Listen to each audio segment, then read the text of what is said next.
Hello everyone, welcome to my homemade kitchen. Now ঘরে ঘরে এখন ওয়েদার চেঞ্জ হচ্ছে, সর্দি কাশি মুখে রুচি নেই, সেই জন্যই এরকমভাবে একদিন চিকেন রান্না করে দেখো তো। নাও আমি চিকেনটা ধুয়ে ভালো করে নুন আর হলুদ আর এক টুকরো লেবু দিয়ে ম্যারিনেট করে রেখে দিয়েছিলাম। নিয়েছিলাম আলু ডুমডুম করে কেটে, আর অনেকটা পেঁয়াজ আর দুটো টমেটো, একটু কাঁচা লঙ্কা চেরা, আর আদা রসুন পেস্ট তো লাগবেই। আর তোমরা কিন্তু আদা রসুন পেস্টটা নিজেদের পরিমাণ মতো দিও। না, এবার আলুগুলো ভালো করে লাল লাল করে ভেজে একটু নুন দিয়ে ভাজতে হবে। আলুগুলো লাল লাল করে ভেজে তুলে নেব।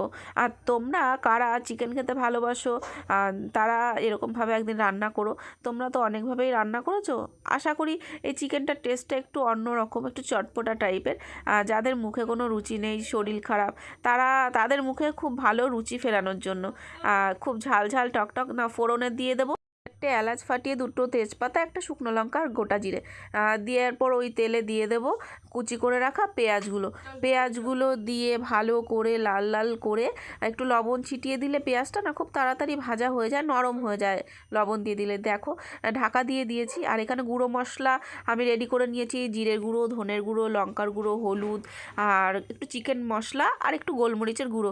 এবার বাটা মশলা, গুঁড়ো মশলাগুলো সব একটা বাটির মধ্যে নিয়ে একটা ফাইন পেস্ট, লিকুইড পেস্ট তৈরি করে নেব। এখন দেখো আমাদের পেঁয়াজগুলো নরম হয়ে গেছে। আর পেঁয়াজটা কিন্তু একটু সময় নিয়েই ভাজতে হবে, যতক্ষণ পর্যন্ত একটা গোল্ডেন কালার না আসা শুরু করে।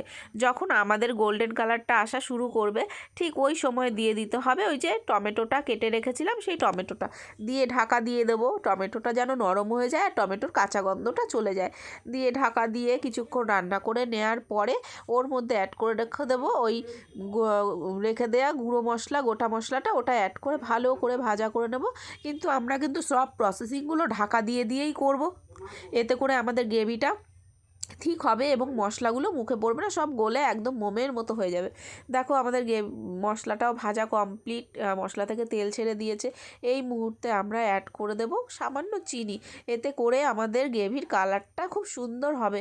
মশলা কষানোর সময় তোমরা যদি চিনি অ্যাড করো, তারা অবশ্যই জানো যে কেমন একটা কালার হয়। ওর মধ্যে দিয়ে দিলাম ওই যে ম্যারিনেট করে রাখা চিকেনটা দিয়ে ভালো করে ঢাকনা চাপা দিয়ে আমাদের কিন্তু তেল যতক্ষণ না ছাড়ে ততক্ষণ পর্যন্ত ভালো করে কষিয়ে নিতে হবে চিকেনটা দিয়ে। আর তোমরা কারা কারা আমার ভিডিওটা কোথা থেকে দেখছো আমায় কমেন্টে জানিও তো। আর এরকমই আর আগামীতে পরবর্তীতে নতুন নতুন ভিডিও পেতে অবশ্যই আমাকে কমেন্ট করো কী ভিডিও চাও। এবার আমাদের চিকেনটা কষানো হয়ে গেছে, ওর মধ্যে অ্যাড করে দিলাম ভেজে রাখা